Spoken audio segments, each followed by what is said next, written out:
আজ আমরা দেখব অফিসে ব্যবহৃত কিছু শব্দ। পর্ব 10, যেমন ক্যালেন্ডার। ক্যালেন্ডার মানে হচ্ছে দিনপঞ্জিকা। অ্যাপয়েন্টমেন্ট বুক মানে যে বইয়ে যে বইয়ে সাক্ষাৎকার সময়সূচি যে বই থাকে। কারেকশন ফ্লুইড মানে সংশোধন করার জন্য ব্যবহৃত ফ্লুইড। এরপর বুক সেলফ, বই রাখা যেটা আলমারি। ওয়ার্কিং ডেস্ক মানে যেখানে কাজ করব সেইটা টেবিলকে বোঝায়। দেখুন, ডেস্ক ল্যাম্প মানে যে ডেস্কে কাজ করব যে লম্প বা বাতি থাকে বা বাল্ব, সেইটাকে বোঝায়।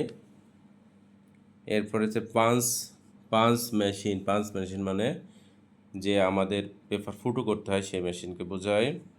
মেটাল ক্লিপ মানে হচ্ছে কোনো কিছু ফাইলপত্র আটকে রাখে একটা ক্লিপ, সেই ক্লিপকে বোঝায়।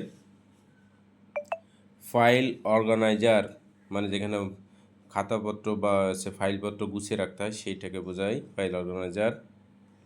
রাবার ব্যান্ড মানে যে ব্যান্ডের সাহায্যে কোনো কিছু আটকানো যায় সেই রাবার ব্যান্ড সেটাকে বোঝায়।